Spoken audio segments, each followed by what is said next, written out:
A billionaire dropped his gold watch in the marketplace. A poor girl found it. But instead of keeping it, she chased him down to return it. What he did next shocked the crowd, and the ending left the entire city speechless. In the bustling city of Ibadan, where tall glass towers grew beside ancient markets, there lived a girl named Amara. She was poor, but not poor in spirit. Her father had once been a craftsman, carving calabashes with hands as steady as river stones. But sickness had taken him. Now, Amara and her younger brother Chaik survived by running errands in the market, selling roasted corn, and sweeping stalls when traders were done. Amara's clothes were faded, her slippers worn, yet her eyes carried a fire that told anyone who looked closely. Here was a girl who refused to bow to despair. One evening, as the orange sun sank low, the market was alive with chatter. Music spilled from a nearby radio. Goats trotted between stalls, and the smell of fried plantain filled the air. Amara balanced her tray of corn on her head, weaving through the crowd, calling out, "Hot corn, sweet corn, just 5 naira." Her voice was bright, though her stomach was empty. At that same moment, a black Mercedes-Benz rolled into the market square. Men in suits stepped out first, then opened the door for their master, Chief Kelechi, a billionaire known across Nigeria for his oil empire.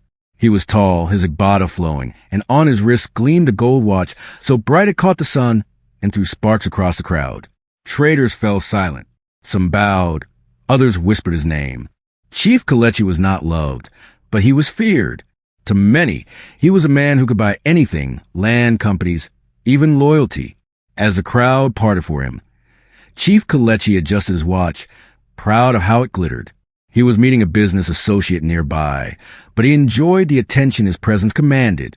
Yet fate has a way of hiding surprises in the dust. After speaking briefly with the shop owner, Chief Kelechi climbed back into his car. The convoy rolled out, leaving behind whispers and excitement. But on the ground near where he had stood, half buried in the dust, lay something precious. The gold watch. Amara almost tripped over it. She bent down, picked it up, and gasped. The thing was heavy, shining like treasure, worth more than she could ever imagine. For a heartbeat, her breath caught. She thought of her brother Chaik, hungry at home. She thought of school fees they could not pay. She thought of her mother's medicine. With this watch, their struggles could end. The market women watched her, some with pity, some with envy.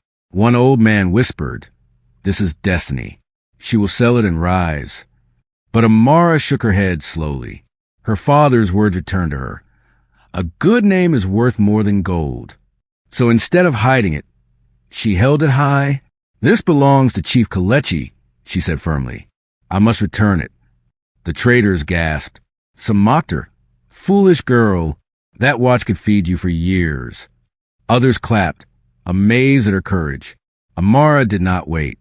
She ran through the market, carrying the watch, chasing the convoy. Dust rose behind her. The cars were already gone, but someone shouted they had turned toward the governor's hotel. Amara's legs burned, her slippers nearly tearing, yet she pushed forward determined. By the time she reached the hotel gates, night had begun to fall. Security guards blocked her way. "Who are you?" they barked. I must see Chief Kelechi," she panted. "This is his." She held up the watch. The guards' eyes widened. They exchanged looks. Then one slipped inside to inform the chief.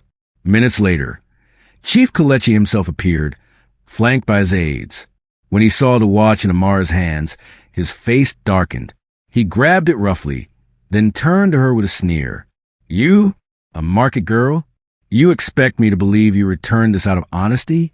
How do I know you didn't steal it?" Gasps rippled through the crowd gathering at the hotel entrance. Amara's chest tightened. "I found it in the dust, sir.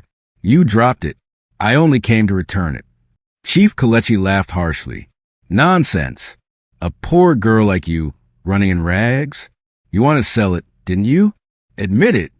Amara's eyes filled with tears, but her voice stayed steady. "I will never steal, Chief.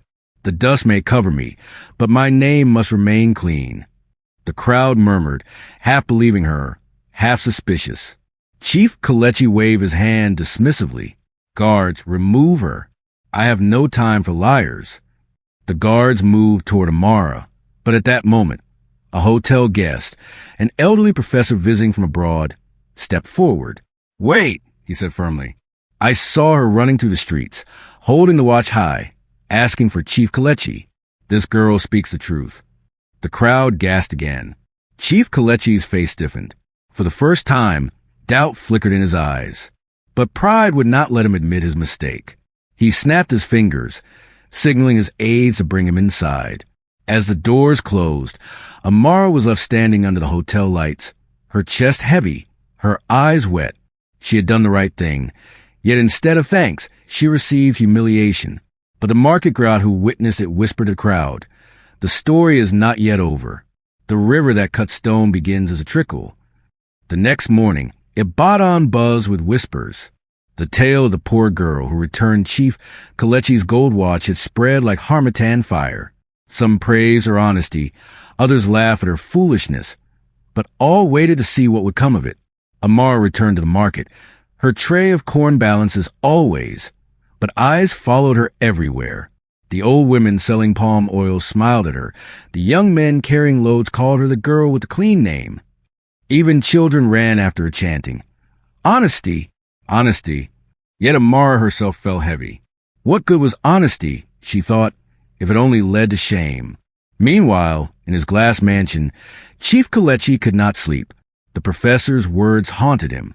He remembered the girl's steady eyes, her trembling hands that held his treasure high instead of hiding it. Though he had dismissed her, something gnawed at him, shame, a thing he had not felt in years. At a business meeting later that day, one of his partners mentioned the story. "Chief, the city is talking. That girl is praised as a heroine. People say you treated her unfairly." Chief Kelechi's face darkened. "Nonsense. She is nothing, a market girl." But the words did not silence his unease. That evening, he told his driver, "Take me to Balogun Market." When the convoy arrived, traders scattered as usual, but this time eyes were wary. He asked for Amara. Soon, she was brought forward, her tray of corn still on her head. Chief Kelechi studied her. "Girl," he said slowly, "why did you return the watch? Do you not know its value?"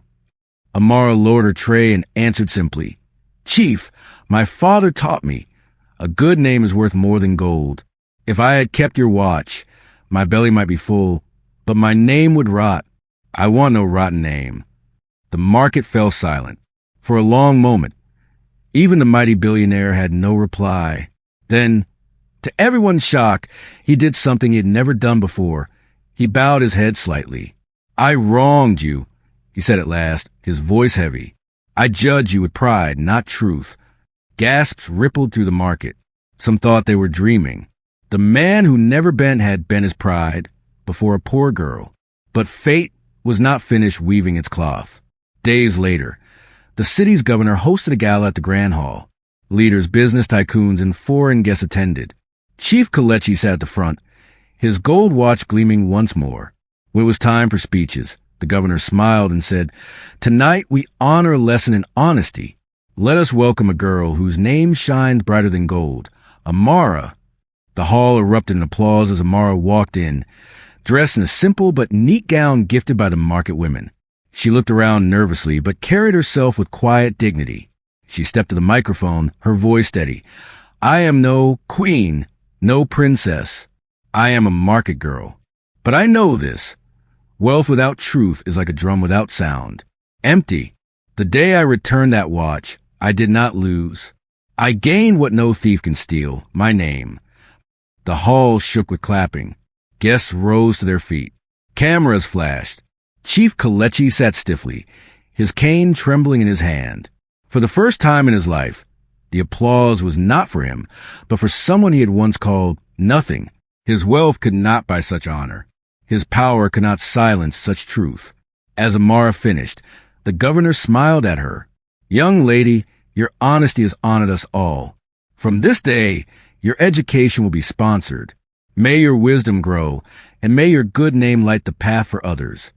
Tears filled Amara's eyes as she bowed. The hall thundered again. Chief Kelechi rose slowly. All eyes turned to him. He walked toward Amara, his footsteps echoing. Then, before the crowd, he extended his hand. His voice was low but clear. "Forgive me, child.